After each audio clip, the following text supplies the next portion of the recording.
Silent people can be the hardest minds to read because they do not give you noise to defend yourself from. They do not always argue. They do not always explain. They do not always show anger.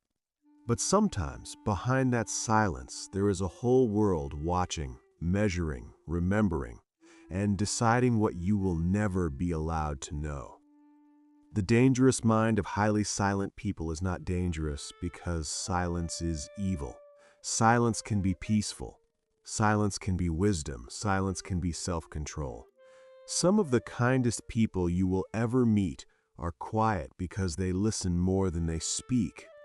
But there is another kind of silence, a silence that does not come from peace. It comes from pressure, from buried anger, from emotional calculation, from a mind that learned a long time ago that saying less can sometimes give you more power than saying everything. And that is what makes highly silent people so confusing. You can sit next to them, talk to them, share your feelings with them, even trust them, and still feel like you are standing outside a locked room. You know something is happening inside them, but you cannot see it. You ask what is wrong, and they say nothing. You ask if they are upset, and they say they are fine. You try to understand their face, their tone, their distance, but the more you try, the more you start doubting yourself. But the real reason their silence feels dangerous is not what most people think. It is not simply because they are quiet. It is because silence creates a gap, and your mind rushes to fill that gap with fear. You start thinking, did I do something wrong? Are they judging me? Are they planning to leave? Are they hiding resentment? Are they calm? Or are they emotionally done with me? And this is where the mind starts doing something dangerous. When someone gives you no emotional information, your brain does not relax. It becomes hyper alert. It studies tiny details, a shorter reply, a slower response, a blank expression, a pause that lasts too long. Suddenly, their silence becomes louder than words. This is why highly silent people can have such a strong psychological effect on others. Their quietness can pull you into their inner world without them inviting you in. You begin trying to read them like a mystery. And once you start doing that, their silence starts controlling your attention. Imagine someone at work who never speaks much. They sit quietly in meetings, rarely disagree, rarely praise, rarely react. Everyone else talks, jokes, explains, defends their ideas. But this person just watches. Then one day, after months of saying almost nothing, they make one small comment. It is calm, short, precise. And suddenly the whole room changes. People listen, not because the comment was loud, but because their silence gave it weight. That is the strange power of silence. Words become common when someone uses too many of them, but when someone rarely speaks, every word feels selected. Every reaction feels meaningful. Their approval feels special. Their disapproval feels heavy. Their silence becomes a stage, and everyone else starts performing on it. But this power can go in two very different directions. For emotionally mature silent people, silence is a filter. They do not speak because they are thinking. They are careful with words. They do not need attention every second. Their quietness gives safety. You feel calm around them because their silence is not a punishment. It does not make you beg. It does not make you shrink. It gives space. But for emotionally closed, resentful, or controlling silent people, silence can become a weapon. Not a loud weapon, a quiet one. The kind that does not leave obvious marks, but slowly trains you to chase a response. And this is where it becomes dangerous. Because when someone refuses to communicate but still expects you to understand, you become responsible for emotions they never explain. You are forced to guess. You start apologizing for things they never named. You start softening your voice before they even react. You start changing your behavior just to avoid that cold quietness. And over time, you do not even notice that you are no longer responding to what they say. You are responding to what they might be thinking. Some people do not control you by telling you what to do. They control you by making you afraid of what they will not say. Think of a relationship where one person becomes silent every time they are hurt. They do not shout. They do not insult. They just withdraw. Their face becomes still. Their replies become short. The room becomes emotionally cold. You ask them what happened, but they say nothing. You try to hug them, but they do not respond the same way. You ask again, and they say, "I said I'm fine," but they are not fine. And you know they are not fine. That is the trap. Now your nervous system starts working harder than your heart. You replay the whole day. Did I say something wrong at dinner? Did I forget to text back? Did I sound rude? Did I laugh too much with someone else? You become a detective inside your own relationship, not because you love drama, but because their silence creates emotional uncertainty. And uncertainty is one of the most addictive and painful emotional states. Your mind hates not knowing where you stand, so it tries harder. It gives more, it explains more, it apologizes more, it becomes smaller. The silent person may not even realize the power they are holding. In some cases, they learned silence as a survival strategy. Maybe growing up, speaking caused conflict. Maybe being honest was punished. Maybe showing anger was unsafe. So they learned to disappear emotionally. They learned that silence protects them. But what once protected them can later hurt the people trying to love them. This is the deeper truth. Silence is not always strength. Sometimes it is fear wearing the mask of control. Highly silent people often carry an inner world that is far more intense than their outer behavior suggests. They may look calm while their mind is filled with judgments, memories, comparisons, and conclusions. They may forgive you on the outside while keeping a hidden record inside. They may nod during a conversation, but mentally they are already stepping away. And this is the part most people notice too late. Some silent people do not explode when they are hurt. They slowly detach. They do not announce the ending. They rehearse it quietly. One day they are present, but not really. They reply, but without warmth. They sit with you, but feel far away. They stop asking questions. They stop sharing small details. They stop trying to be understood. And because there was no big fight, you think things are still repairable. But inside them, something has already closed. Silent detachment can be more frightening than anger because anger still means the person is emotionally engaged. Anger says, "This matters to me." Silence can sometimes say, "I am already gone." But there is another layer. Highly silent people are often extremely observant. When you speak, they notice what you repeat. When you lie, they notice what changes. When you are insecure, they notice what you defend. When you want approval, they notice where your voice becomes softer. They may not say anything, but their mind is collecting patterns. This does not make them bad. Observation can be a gift. Quiet people often understand things that loud people miss. They see the micro expressions, they hear the hesitation, they sense the mood shift. But when observation combines with emotional distance, it can become unsettling, because you may be revealing yourself to someone who gives almost nothing back. You tell them your fears, they listen.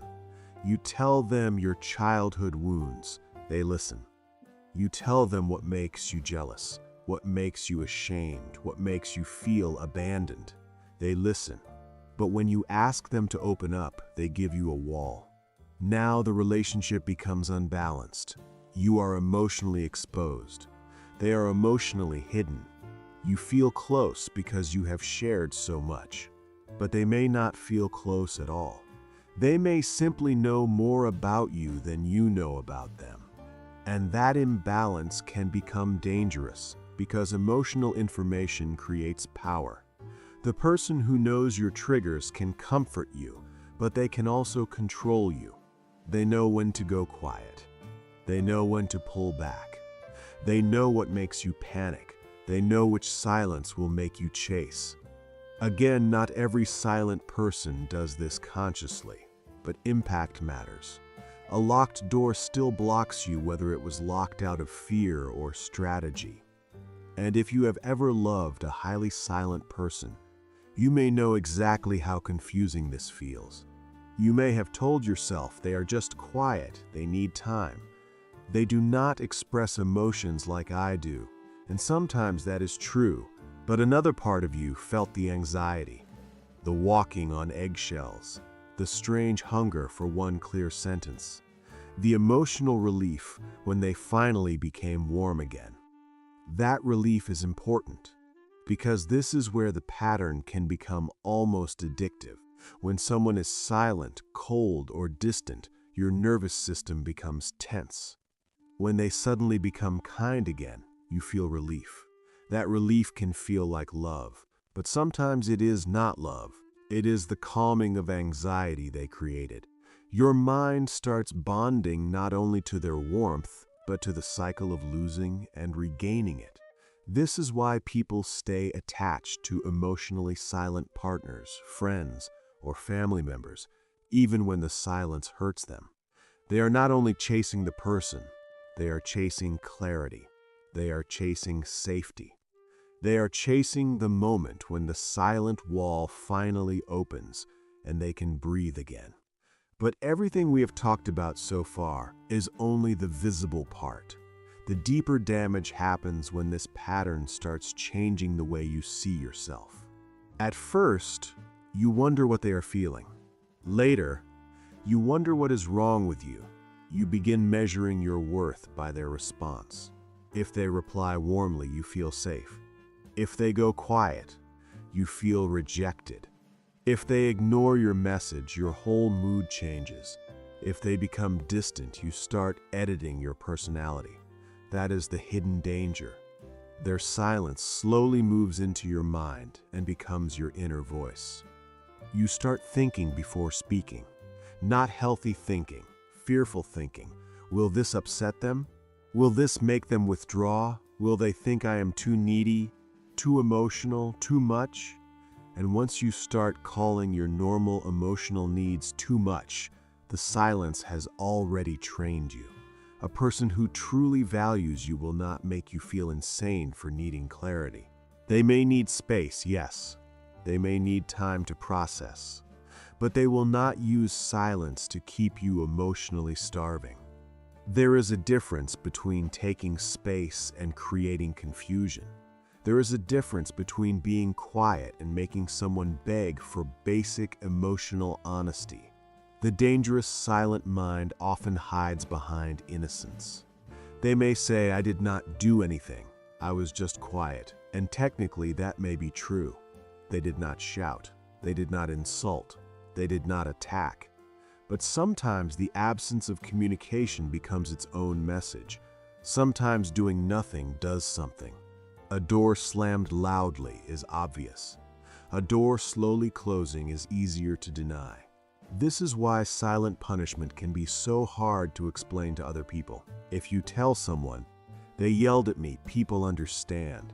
If you say, they ignored me for 3 days but acted like nothing happened, people may say, maybe they just needed space, and maybe they did. But your body knows the difference between peaceful space and emotional exile. Peaceful space feels clear. Emotional exile feels like being left outside without knowing what you did wrong. There is also a kind of silent person who becomes dangerous not through withdrawal, but through quiet superiority. They do not argue because they believe arguing is beneath them. They do not explain because they think you should already know. They do not express hurt because they secretly enjoy watching you struggle to figure it out. Their silence says, I am above this, but their behavior still punishes you. This kind of silence can make you feel childish. You become the emotional one, the dramatic one, the unstable one. They remain calm, and because they look calm, they look right. But calm is not always maturity. Sometimes calm is just control with a soft voice. A person can be quiet and still be cruel. A person can be calm and still be unfair. A person can say nothing and still make you feel deeply unsafe. And yet, to understand silent people fully, we have to be honest. Many highly silent people are not trying to harm anyone. They are overwhelmed. They feel too much and speak too little. Their mind is full of thoughts they do not know how to organize. They fear saying the wrong thing. They fear being misunderstood. They fear conflict so deeply that silence feels like the only safe option. For them, silence is not a weapon. It is a hiding place. But hiding places can still hurt relationships when someone else is left outside knocking. This is the painful contradiction. The silent person may feel safe by shutting down, while the person who loves them feels abandoned by that same shutdown. One nervous system protects itself through distance. The other nervous system panics because of distance. And now two people are trapped in opposite survival patterns. One disappears to feel safe. The other chases to feel safe. And unless both people understand this, the cycle repeats. Silence creates anxiety. Anxiety creates pressure. Pressure makes the silent person withdraw more. Withdrawal makes the other person chase harder. Then both people feel misunderstood. One says, "You never give me space." The other says, "You never let me in." But the dangerous version of this pattern happens when one person refuses all responsibility for the impact of their silence. They expect patience but give no reassurance. They expect understanding but offer no explanation. They expect loyalty while making the other person live in emotional uncertainty. That is not quietness. That is emotional control, whether conscious or not. So how do you recognize the difference between a peaceful, silent person and a dangerous silent pattern? Look at what their silence does to you. Does their silence feel calm, respectful, and honest? Or does it make you anxious, guilty, and desperate? Do they return after taking space with clarity? Or do they return as if nothing happened, expecting you to swallow your confusion? Do they use silence to process emotions, or do they use it to avoid accountability? Do you feel safe being yourself around them? Or do you feel like one wrong sentence could make them disappear emotionally? The answer is usually not in their personality. It is in the pattern. Because anyone can be quiet, but not everyone makes you afraid of their quietness. And maybe this is the part you need to hear most. If someone's silence constantly makes you question your worth, your reality, your emotions, and your place in their life, the problem is not that you are too sensitive. Your mind is responding to uncertainty. Your body is responding to emotional distance. Your heart is trying to make sense of a connection that keeps hiding the truth from you. You are not weak for wanting communication. You are not needy for wanting clarity. You are not dramatic for noticing when silence becomes punishment. Human beings are not built to feel safe in relationships where everything important is unspoken. But you also do not have to hate silent people. Silence itself is not the enemy. Some silence heals, some silence protects, some silence gives words time to become honest. The real danger is silence without care, silence without repair, silence without responsibility, silence that watches you suffer and still refuses to soften. The dangerous mind of highly silent people is dangerous when it turns absence into power, when it makes you chase what should be freely communicated, when it lets you bleed emotionally while calling itself peace, when it gathers your truth but hides its own. when it makes you feel like love is a locked room and you must keep proving you deserve the key. The deepest truth is this: silence reveals people, not immediately but eventually. It reveals whether they are protecting peace or protecting pride. It reveals whether they are processing pain or avoiding truth. It reveals whether they care enough to return with honesty or only enough to keep control. And once you see that difference, you cannot unsee it. Because the most dangerous silence is not the silence of someone who needs time. It is the silence of someone who knows you are hurting and still chooses to make you guess. If this resonated with you, subscribe for more deep psychology and human behavior. Until next time.